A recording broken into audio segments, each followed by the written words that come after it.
And welcome back to Bros in the Landfill, now available exclusively for VHS. Your hosts for this week are Dizzy, voiced by Bryce Pappenbrook. Great. So if we're on VHS, we can be watched on Red Letter Media's channel. Hey! TAR, voiced by Kaiji Tang. I have no fucking clue who that is. And then there's me, Trybien, who's voiced by Sam Riegel, also known as Phoenix Wright Ace Attorney in the games, because hashtag Eric Vale not my Phoenix, even though I'm not really invested and I'm just being edgy and counter-argumentative. If you like Eric Vale and fucking I'm surprised all of us were voiced by actual voice actors. Stop being edgy and counter-argumentative. You didn't capitalize on the opportunity to say, like, DSY, voiced by, some asshole, TAR, voiced by some other person, and then it's me, Try, voiced by a toaster. Yeah, this is not even the voice actor in chat. I could just going off that Bryce Pappenbrook talk we just said. So, I didn't know if you guys wanted to talk about Sword Art Online, because I wanted to talk about that with, Yeah, I know you wanted to talk with me about that. Yeah, because we're just doing the Bryce Pappenbrook TAR, and I'll just try to not derail things like I always do. No, please. Throw in your quips. Because I'll probably reach out to you too. So we missed our opportunity to say Bros in a Landfill, the only podcast where if you die in the trash, you die in real life. Damn it! Fuck! Start the episode over. No, I like my quip more. No. Yeah. Its quip was better. You can't do the obvious quips, otherwise you're gonna just be sad. No one will watch us if we do the obvious quips. Well, then stop with the quipping and start with the shipping. Oh! Try senpai. So there's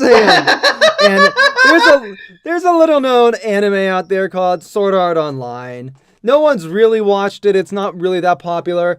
I think it's got probably within the few thousands most popular on my anime list. It's pretty rare. I mean, you don't even see merchandise of it over here. There hasn't been any games made out of it. So I'm trying to get more people to watch it over here in the West, just because I think it's cool and some people need to check it out. Yeah, Sword Art Online. It's a show. It's from Japan. Try. What the hell are you doing? I don't even know. So, if anybody's even been alive within the past 5-10 years, you've probably heard about Sword Art Online, whether from the light novels or from the anime adaptation that came out in 2012. Isn't that supposed to be like the worst thing ever? Oh, what, Sword Art Online? Yeah. I mean, I've seen so much anime that I couldn't even classify Sword Art Online as in the top 50 worst that I've seen. Yeah, you gotta save number one spot for Vrains. Actually, yeah, I'd say Yu-Gi-Oh! Range is worse than Sword Art Online because at least Sword Art Online is entertaining. Oof. That's... I'm not even... we can have a range talk at any time, but if they don't do anything within these last 40 episodes that's spectacular, I'm gonna be like, this is the worst Yu-Gi-Oh! Yu-Gi-Oh! Just keeps getting worse and worse. We're talking about to talk about Sword Art Online, and I think you're gonna try to sell me on it. Because so ground rules. 1, I can't talk about Sword Art Online Abridged because that is legitimately really good. I cannot make any comparisons to Sword Art Online Abridged because even if you don't watch Sword Art Online, watch Sword Art Online Abridged. It's that good. It's one of even though it's a newer abridged series, it's known as one of the best. So I'll leave it at that. Also, second ground rule. I'm going to be specifically talking about the dub today, not the sub. Okay. You'll make someone very happy about that. Yeah. Hey, God, I'm your best friend today. I didn't say it was God. Yeah. So part of the reason why I'm talking about the dub, I guess I should give some history of myself watching Sword Art Online. So Sword Art Online was one of the first anime I watched when I started really getting back into anime, or really getting into anime as a genre. When I was younger, I tended to just watch Naruto, Yu-Gi-Oh!, I had a huge stint of Detective Conan when I was in middle school. I watched like 300 episodes of that, which I've actually gotten back into watching with my wife, and we've been enjoying the hell out of it. But that's a separate story. So, Sword Art Online was one of the first, the first anime that got me really back into anime as a genre. Yeah. I watched the sub back in high school. Some of my classmates were talking about it, were hyping it up, and I'm like, oh, I'll go watch this. I watched it with my brother. We loved it. And I'll preface this. Sword Art Online, a reason why it was so popular and a reason why a lot of people do love it is because it's about epic gamers being epic gamers and epic gaming. No, it's a lot of people's introductory anime. It's a lot of people's first anime they've watched. It's outside of like Naruto, because from like my generation of like when I was like between 5 and 10, the anime, like when I got into anime through Pokemon, Yu-Gi-Oh, and Naruto. Those were like the only shows I really watched as a kid. I didn't really know anime as a genre, but those were like the most popular over here. You also had your Bleaches and Dragon Balls. Of course. But those were more individual shows. If people knew about them, they knew about them because of the property, not because of them being anime. When it comes to something like Sword Art Online was what got a lot of people into anime, because it was both heavily Japanese. It was much more Japanese than a lot of these other shows that came over here. Dragon Ball's pretty Japanese. When I say Japanese, I'm talking about like it actually takes place like in Japan. Oh. But you guys remember Dragon Ball Evolution? No. Wrong podcast. Get out of here, Dizzy. I actually never watched Dragon Ball Evolution, so that's something to talk about with lunch.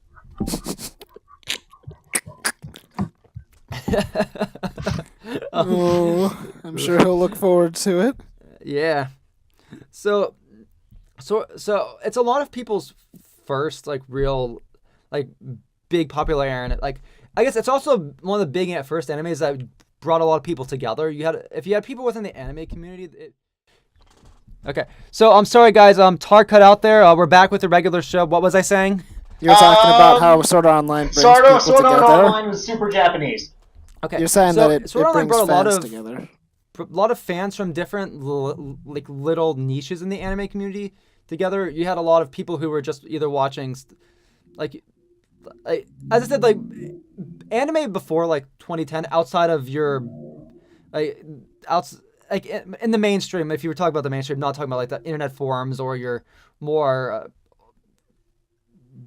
your weebs of like the before 2010s who are torrenting anime and were really into the genre. That was more of a niche. When we're talking about the mainstream, it was mainly a bunch of IPs where, you had people who liked watching Naruto, or you had people like watching Black Butler, or certain just like subsections of anime rather than anime as a whole. Sword Art Online appealed to a very broad audience, and I'd say it's kind of similar to Attack on Titan, which came afterwards. It appealed to such a broad audience that it pulled in many people from different sides of the anime community and people from outside the anime community together. Meaning it was kind of like after 2010, it was the first really big, massively popular anime. So when it came out, it was known as one of the best anime, which is funny because not everybody I've talked to fucking hates it. Yeah, because so there's an interesting effect. So part of the reason why everybody like quote unquote everybody hates it is because to some degree they were given permission to hate it. Sword Art Online was popular and was considered good, and people didn't like the people who didn't like Sword Art Online or didn't see the problems in Sword Art Online. They just saw it as a show. Were overwhelmed in a sense by all the people who love Sword Art Online and by the Sword Art Online popularity and Sword Art Online craze. After the hype of Sword Art Online died down a bit, there was a certain YouTuber that I'm sure both of you have heard of, if not mostly because of me, named Digibro, who put out a long analytical diatribe of everything wrong with Sword Art Online, and that's what broke the ice. That's what changed the landscape, because there was one person who pointed out everything wrong with the show, and it gave the people who didn't like Sword Art Online a leg to stand on. and counter arguments and proof that the show was bad. And because the hype of the show had already died down quite a bit by then, there was no one really there to defend the show in a legitimate way. And granted, there was a lot of problems with the show. It's not a great show. And there were people. Isn't the main ship that everybody likes like actually abusive? I wouldn't necessarily say that. Or like not a healthy relationship at the very least. Like Kirito and Asuna.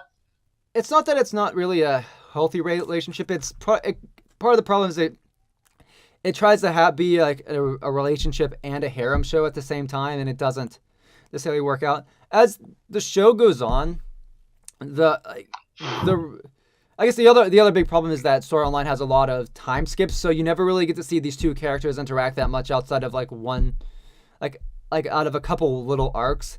However, there's never really any time where you get to see them grow as a couple or grow as a... So the problem with the ship is that there doesn't feel like there's any chemistry. Meanwhile, with the other ships, and they do spend a lot of time, then they're like, Kirito should have dated that girl. Yeah, there's actually, like, legitimately in the first season, there's one girl that has better chemistry with Kirito than Asuna does. Well, I mean, from what I know of Asuna, I can imagine a blank wooden plank would have better chemistry. I was gonna say, isn't Asuna kind of a blank wooden plank in herself? Yeah, there's an arc at the end of season 2 that gives her more character development and personality. I'm not a big fan of that arc. A lot of Sword Art Online fans say that's the best arc of Sword Art Online, but well, I mean, of course, their best girl gets some attention. Well, part of the reason why people like that arc a lot is because Kirito doesn't play like any role in it. Oh, it's all Asuna and this new mysterious girl that and her guild that Asuna teams up with to go beat a raid boss together, and it's a pretty like tragic emotional thing. It didn't help that like when I watched it didn't help that I knew it was going to happen because of spoilers. The other reason why I didn't enjoy it as much, and comes back to why I have fun with Sword Art Online, is that I think the real appeal of Sword Art Online is it's a bunch of dumb, stupid fun. None of it really makes any sense. All the character motivations are terrible and whatnot, but especially in the dub with Bryce Papenbrook behind the helm of Wait. Isn't the first villain literally named Death Gun? No, that's in the third arc, which is season 2, part 1. Yeah, Death Gun is great. He's spoiler alert, he's that guy who shoots you in the video game, and then while you're in the video game, someone breaks into your fucking house and gives you a lethal injection. I said spoilers. I don't care. Okay, so I'm gonna say this. The only good part of the Death Gun arc is at the beginning of the season. So like in Gun Gale Online, one of the mechanics of the game is you get a randomly generated avatar. And Kirito gets a really rare lucky one that I guess I've got a female-looking avatar. So he acts like a girl and he puts on a girl voice. And the best part of Season 2 of Sword Art Online is, in fact, Bryce Papenbrook's Kirito girl voice. It is hilarious. It is to die for. Why would you play a game that gave you this totally messed up personality or look that you had no control over whatsoever? Well, part of the reason why Kirito goes in is because he's investigating the Death Gun incident. That's the only reason why he goes in. I'm more criticizing the universe of the game. Yeah. Secondly, the reason why people play GGO is because you can win real life money in that game. Oh, well, that just seems like a stupid mechanic to have in the game. Is just what I think. Oh, I'm not arguing with that fact. It's like it doesn't really make a lot of sense. There's a Gun Gale Online spinoff where they actually utilize it a bit for some interesting character stuff. You keep saying Gun Girl, and I keep thinking of Gun Gale. It's Gun Gale. It's Gun Gale Online. How do you know about that game, Tar? I saw commercials for it for some reason. I don't fucking. What are you talking about? Tar is the protagonist of Gale Gun. No. No one deserves such a horrible fate. I'm the protagonist of Girl Gun? Yeah, Gail. Oh yeah, whatever. Galgun or whatever. Which game is which? I just imagine like a Tar just running around as his Tar the Ash Raichu self holding the Galgun and shooting girls and taking their clothes off. Oh. Welcome to demonetization land, everybody. Well, as long as we're here already. Hey, Lunch, if you listen to this, make sure to draw out that scene, animate it a little bit, and send it to Tar, and send it to Dizzy, and send it to me. Don't post it anywhere else, but it'll be our little laugh. So many business meetings in the middle of a podcast. Anyways, the point is that Sword Art Online is a show with a main character that is silly, and Tri only likes it ironically, and that the main love interest lead is boring, and you have a bunch of other girls like shoving their asses at the screen, and then a guy named Mother's Basement made a big YouTube channel all about how much he doesn't like the show, and also Exactly. Digibro exists. Yeah, Digibro exists. Yeah, I mean that's an entirely accurate situation. It doesn't really like. Hold on, let me take a look at Kirito's design if he matches what I think he does. Okay, so I just wears so much black clothing. Okay, yeah, that's what I thought. He doesn't really look like a fun guy. He looks like Edge. Yeah, no, okay. So he'd be funnier if he was I gotta edgy. take a step back here, and I've got to correct the record. It's not that I like Sword Art Online ironically, it's that I like the dub of Sword Art Online as a comedy. But it's not intended as comedy. I know. I mean, I guess to some degree that is. I ironically like it as a comedy. My gosh, they really are shoving their asses at the screen. That's sort of to some degree. Sword Art Online revolutionized that harem. It revolutionized girls shoving their asses at the screen. Exactly. I mean, the massive I mean, I wouldn't say revolutionized, but the popularity of Sword Art Online has led to many clones of it, which are even worse. There's a show called How Not to Summon a Demon Lord, which I liked for similar reasons. This sounds amazing.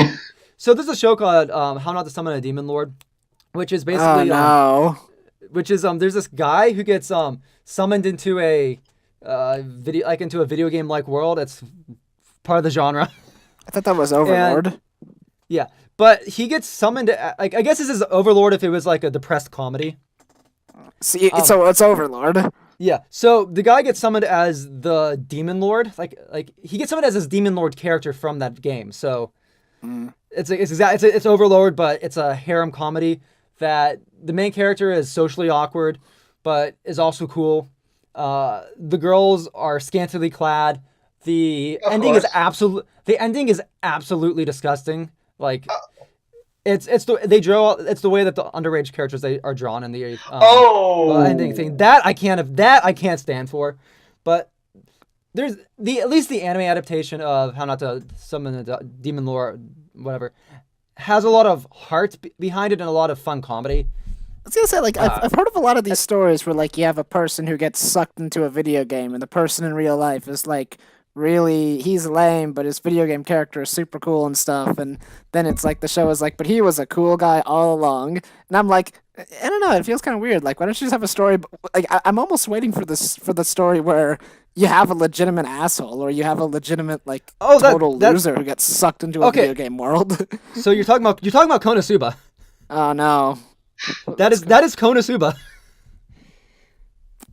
Konosuba is a total loser and asshole, gets sucked into a video game world, and he's stuck with a harem of losers and assholes that they all shit on each other, but they all get along and have a fun time, even though they all shit on each other and they're all terrible people. Oh. That's Konosuba, and it's funny. I think I'll pass out on watching that episode. What? What the hell was I doing? Anyways, so you were talking about something else. So back to Sword Art Online. Yes.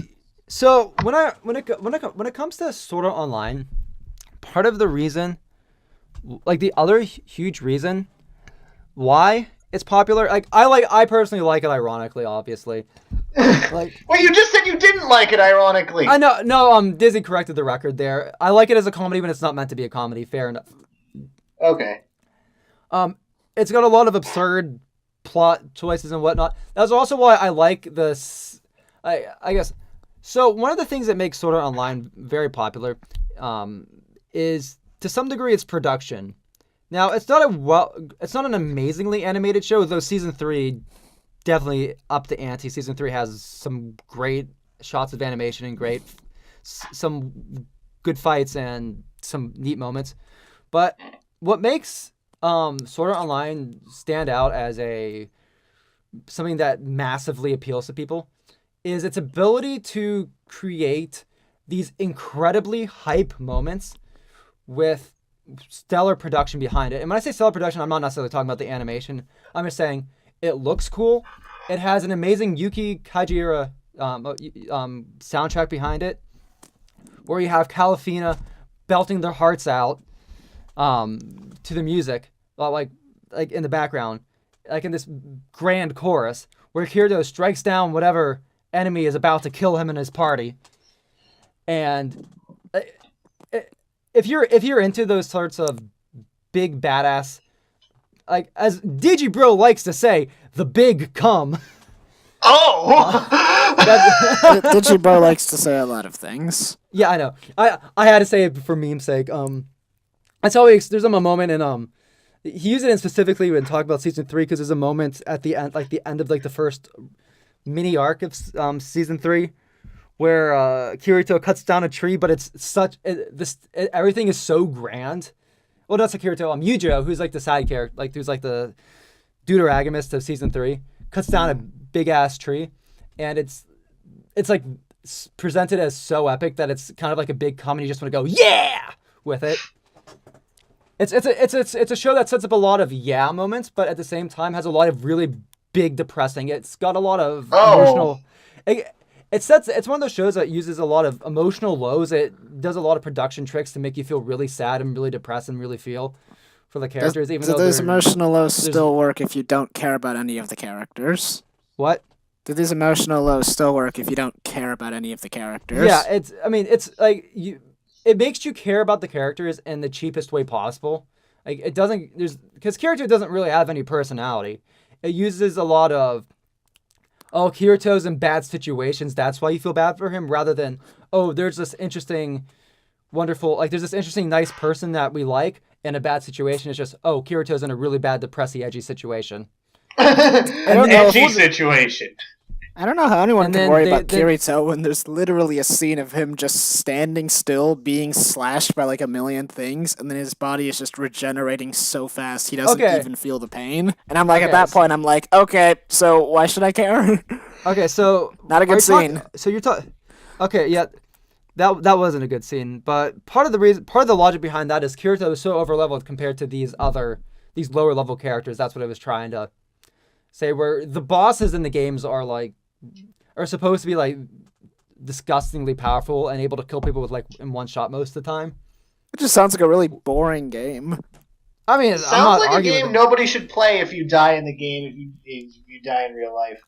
I mean, I'll grant you, to be fair, they didn't know that before they signed up, but it's like this Sword Art Online just doesn't sound like a fun game in the universe of Sword Art Online. Like if I ever played it, I'd probably just sit around at the main starting hub town because I just wouldn't have any drive to keep playing.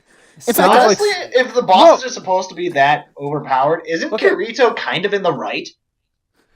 I mean, well, the whole motive behind beating the game is that the only way you can escape the game is by beating the last level.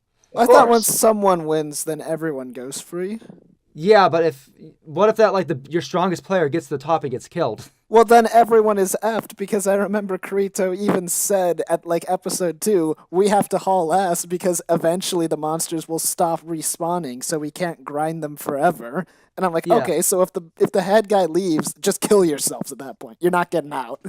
Yeah, but at the which is kind of what like the whole point of Sword Art Online is. It's like part of like the theme, and I'm using this loosely. Part of the theme is you have this like bad guy who's made this virtual MMO, and his whole motive behind it is making his own world, and technically he kind of just wants people to live there. He kind of just sets up this whole like trap in a sense, so he has his own world that he made, and that people live in the VR as it's like their own special life or whatever. It's a terrible motivation, whatever. Sword Art Online makes me I think can kind about. of understand it. Not really, because he's holding a bunch of people hostage, and the thing too As is that a writer, I can kind of understand it.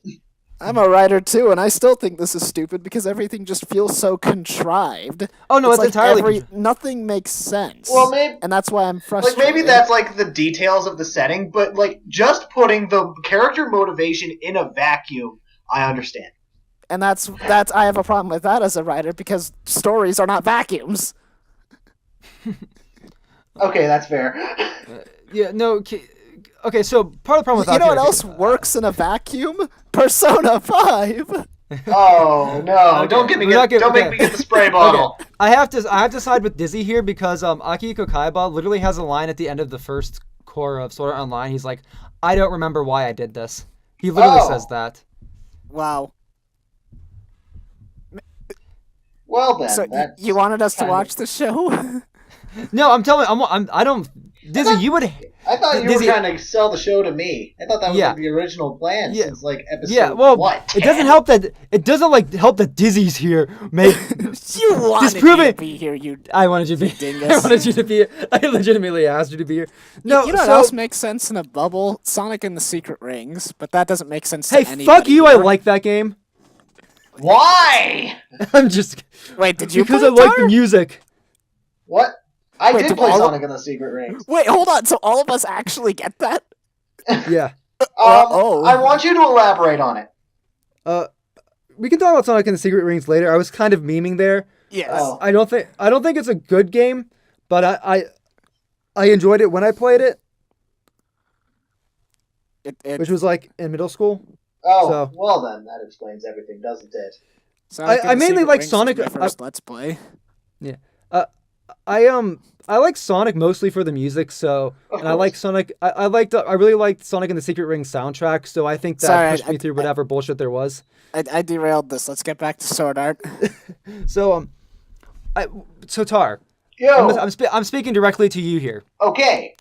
So, despite all these problems that Dizzy's been helping me point out, sorry, these are all things I've known. Dizzy's pointing out things I know about. He's not changing my mind or anything. New to the conversation. Well, I'm taking away from the conversation by derailing Tri's convincing statements. Well, it makes it more of a challenge for me, okay? So, it wouldn't be as fun if it was just an easy walk in the park. Well, you're trying to convince Tar to watch anime, so you're not so much walking through the park as much as you're walking into a brick wall. Okay, so Tar, the reason why I'm glad Dizzy's here and Dizzy's helping me actually bringing these things up that I'm obviously overlooking is, despite all these problems, despite all the flaws and how stupid the story is, Sword Art Online is so much goddamn fun. It is stupid, edgy trash that has some of the biggest, most dramatic payoffs, in terms to fights and whatnot. Especially in this season 3, some the fight choreography, the fight animation is superb, especially for Sword Art Online standards. Nothing makes sense. You'd have to put things in a vacuum and make a lot of excuses for any of the story stuff to really necessarily be good. Part of the reason, use your words, Try. Okay, fuck you. All Sword Art Online fans, all non-ironic Sword Art Online fans, agree that the second core, the Fairy Dance arc is the worst arc of Sword Art Online. But for me, that's my favorite arc because it's the stupidest, makes little to no sense.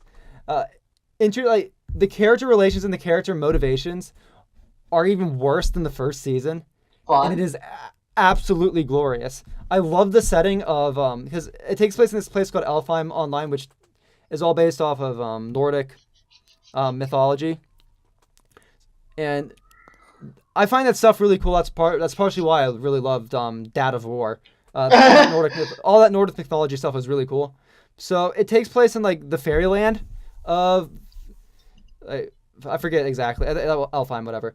And it's just a bunch of dumb, stupid fun. I love the magic. I love the characters flying around. It's got where the first season has ridiculously high stakes. The stakes in the second season are remarkably even lower. The only stake is that Kirito needs to beat this game within a certain amount of time. Like, Kirito's the only character that has stakes upon them, where everybody else is just kind of like shitting around playing a game, and it's hilarious. Okay. Like there's no,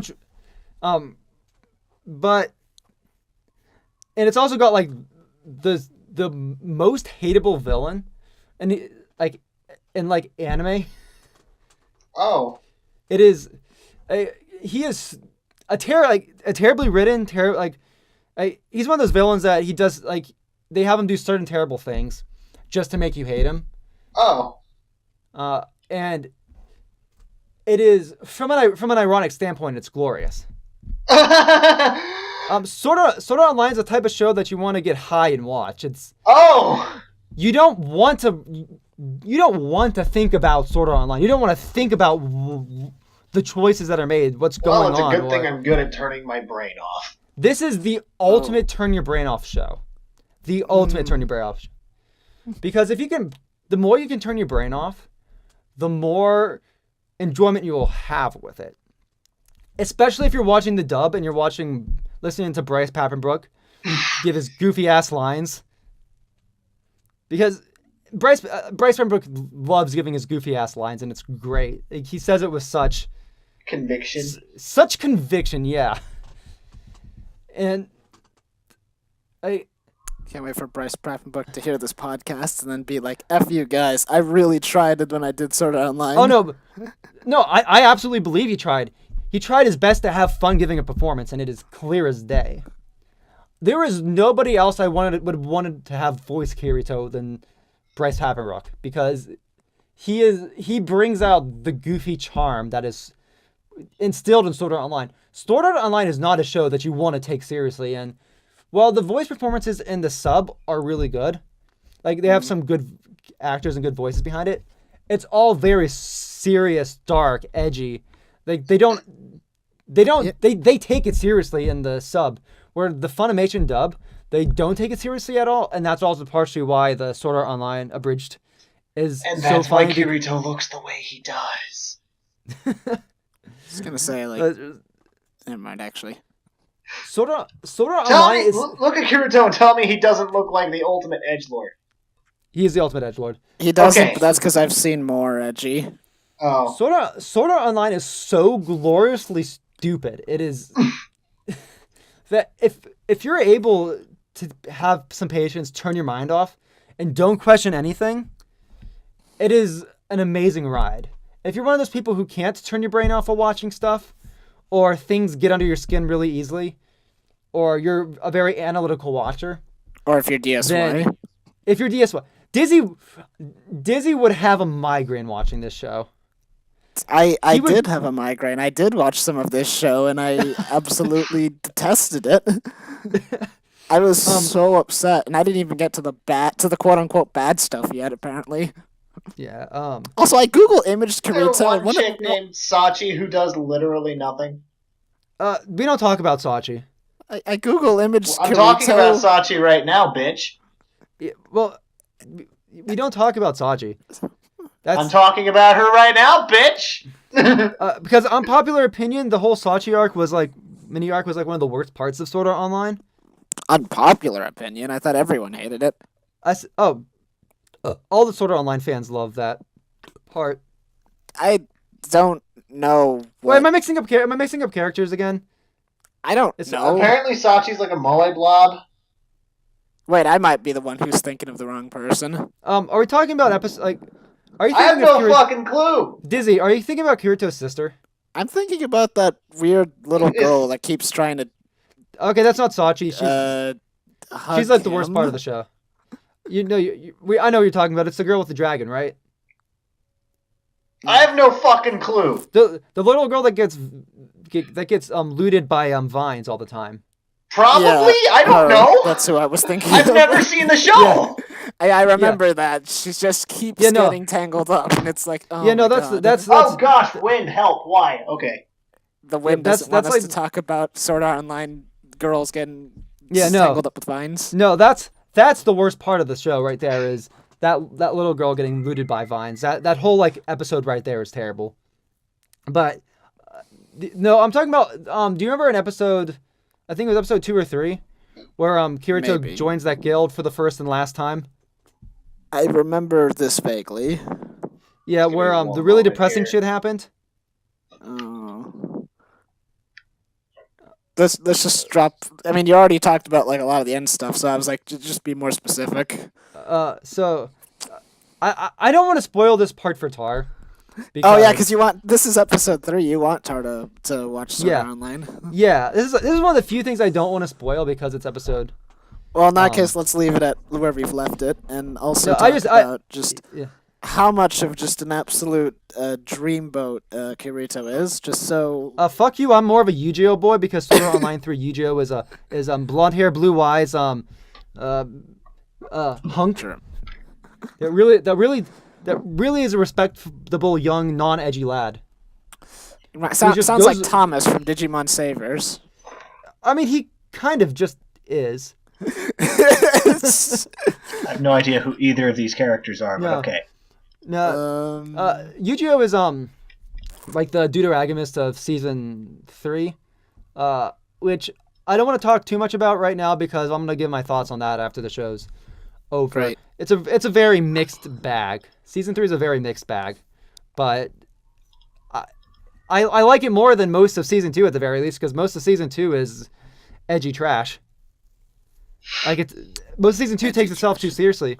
The only parts I liked were with Kirito acting like a girl, and then the whole Excalibur arc because that takes place in Elfheim Online, and that's my favorite part of Sword Art Online. So also it has sort of like the Excalibur arc has this giant elephant jellyfish. Well, this giant flying elephant jellyfish named Tonka, and that's the best like mascot animal of any show I've ever seen. Whenever I think about Excalibur, I think about first Soul Eater Excalibur, also known as Snivy.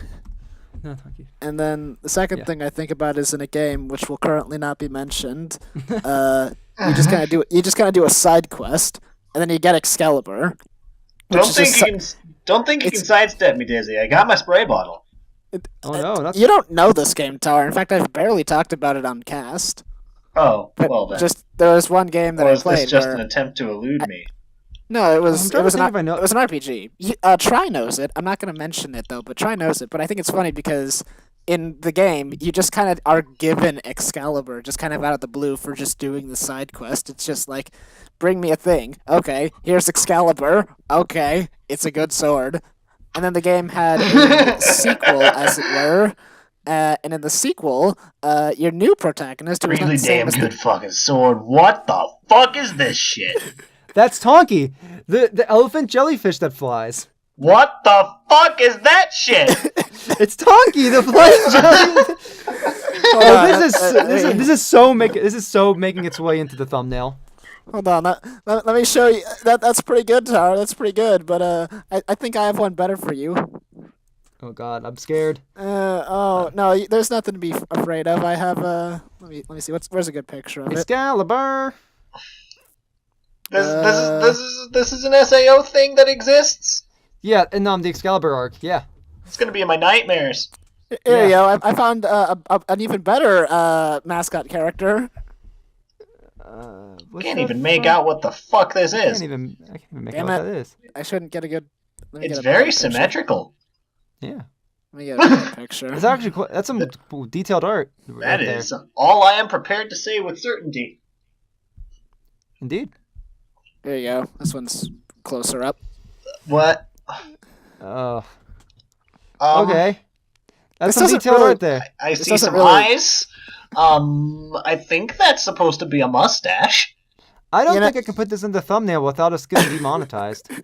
Oh. Well, you kind of need to see it move, and it's got a coral reef on its head. Yeah, The joke is that we don't make any money on this podcast. I showed him a Bloodborne monster. All right, that's the joke. I'm saying that your character, your elephant man, looks like a horrifying bloodborne monster that you should kill with a saw cleaver. Sounds about right. That's exactly Why does the elephant have 6 eyes? Because it's satanic. If it was holy, it'd have 7 eyes. Oh. I don't really know what Tonki's based off of, but it's something. Anyways, they ride on its back and they it takes them places in the couple episode arc that is the Excalibur arc. I enjoyed this Excalibur arc. It was dumb, stupid fun. It had Klein in it. Klein's the best dude bro character. He's voiced by Kyle A. Bear. I think he's voiced. Is he? I don't know. Who's Klein voiced by? I think he's. I might be. No, Kirk Thornton. Okay, he's voiced by Kirk. No, that was in the movie. Yeah, I get my voice actors mixed up sometimes. Stop trying to be God. Yeah, I'm sorry. Well, no, you know what? I can't remember any voice actors really. No, it's because Klein's a dude, bro. And I was thinking of the guy from Danganronpa V3, who's a dude, bro. You're all a bunch of dude bros. In a landfill. That's right. Signing off. Nah, so have we said all we want? Okay. No, this has been just a mess of an episode, and I love it. So, has it? So, Tar, I haven't noticed. So I need to talk about Let's see. So how do you know? Okay, so we talked a bit about each arc. The first arc, you have everybody trapped in SAO. That's fun. That's the one I'm somewhat familiar with. I have to duck out for a second, but I'll be right back. Okay. Okay. It'll only take a minute. Okay. Arc 2, I talked about Alfheim Online. That's your you got a bunch of different fairy classes, people. That'd be a fun game to play in IMO. Arc 3 is your Gun Gale Online, which is your first-person shooter VR MMO with the what's your face. Arc 4 is with the girl gun protagonist. Yes, exactly.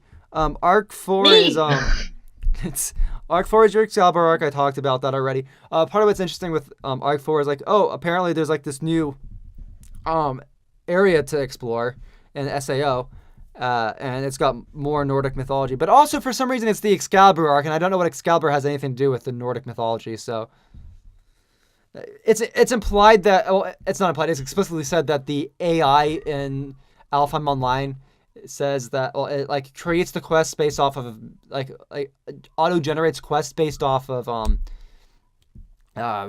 stories and mythology from around the world. Oh. So but only Nordic and the fucking Knights of the Round Table are included for some reason. I see how we're operating. Arc 4 finds its place back in a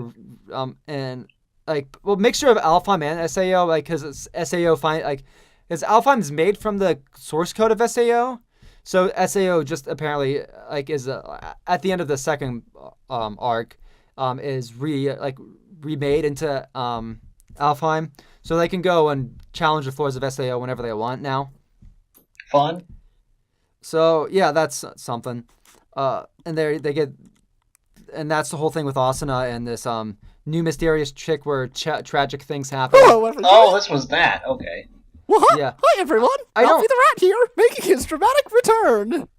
Oh no, not Ralphie the Rat. The worst mascot of Bros in the Landfill. Why are we the doing best this? mascot. You. Hey, get out of here! Get out of here! Get out of here! So now we're what I missed. Why are we doing this? So now we're on the. So now we're on the current arc, which is. I'm uncomfortable. I'm just tuning it out. What have you been talking about while I was gone? Oh no, I was just going through all the arcs, getting up to my point now. So now we're on the Ralphie, third arc. What have you done to Tar, Ralph? Why didn't do anything? It's all Try's fault. Do we need to? Please, let's just not let this get over to Twitter at all, please. Okay, I'm sorry. What are you talking about Twitter for? People are gonna archive this and bring it back in the future, and oh god, call us hypocrites when we expose lunch. What are you? What? When we're exposing lunch? What?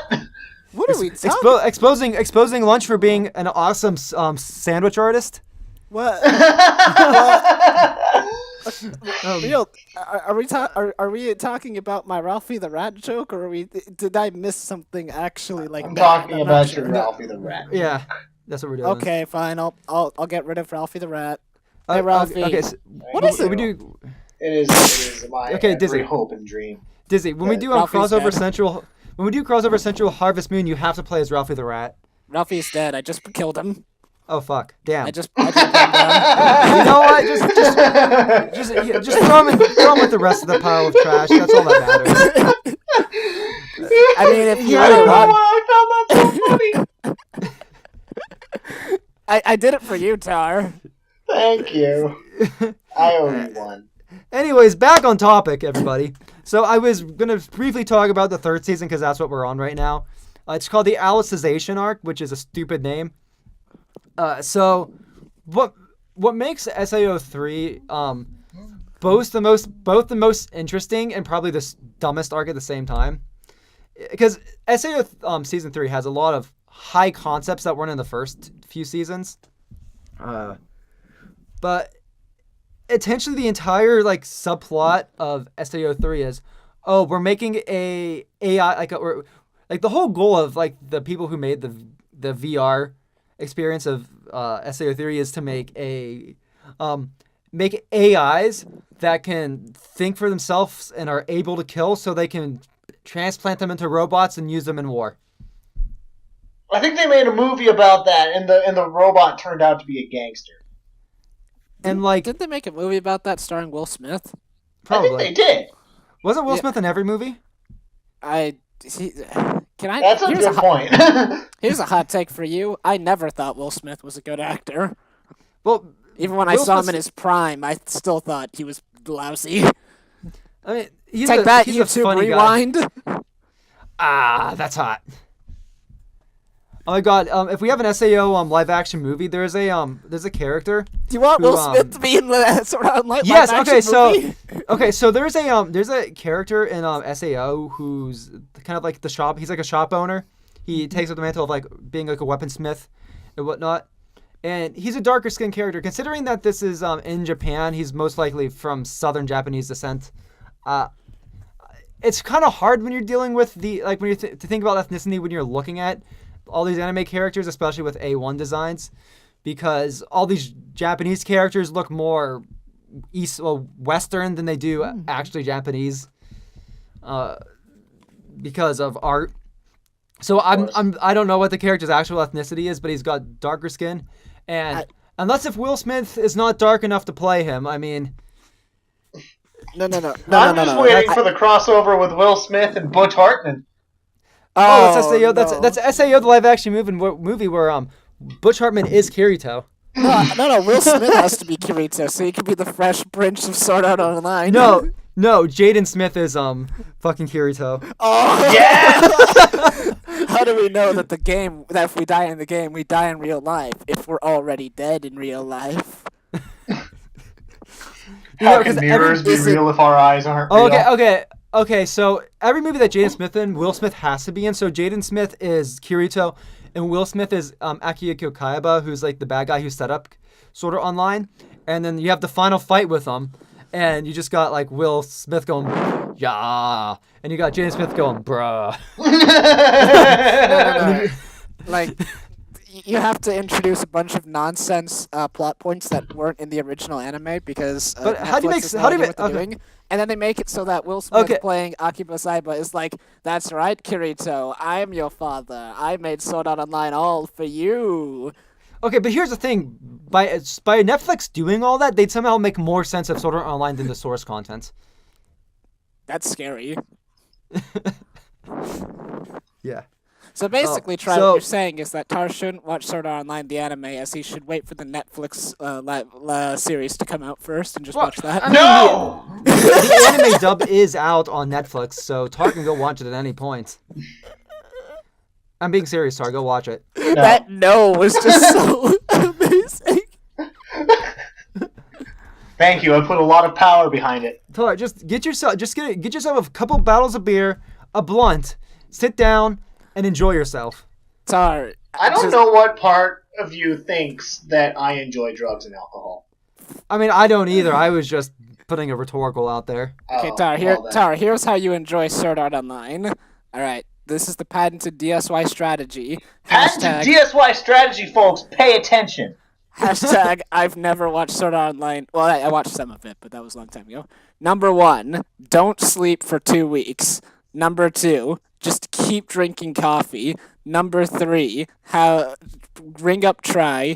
Number 4, just start marathoning it and just like watch it like a zombie. Just oh my god. It all makes perfect sense. Okay. Dizzy. Like the secrets of the universe will be laid bare. Dizzy, there is one flaw with your strategy. You have to sleep. I fucking hate coffee. You know what? More power to you. More power to you. Heathen. Coffee's not even good for you. Coffee is the best. You all are weird. I love coffee, and I have to keep myself from drinking it. I can only handle like a little bit of espresso. Well, I mean, coffee does bad things to my body and mind, but it tastes good. Yeah, that's a lot of things, Dizzy. That is a lot of things. That's what this podcast is for me. Oh, this podcast is your coffee? Yeah. No, No, I enjoy the taste of this podcast, but it does terrible things for my mind and body. And this has been Bros in a Landfill. Signing off.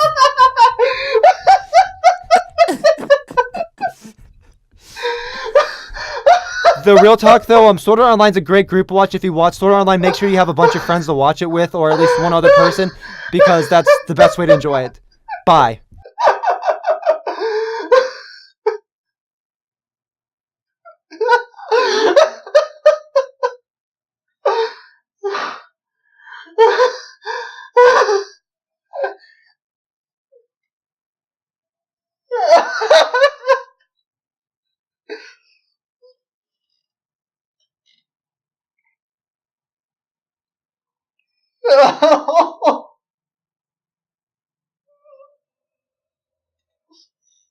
Fuck you.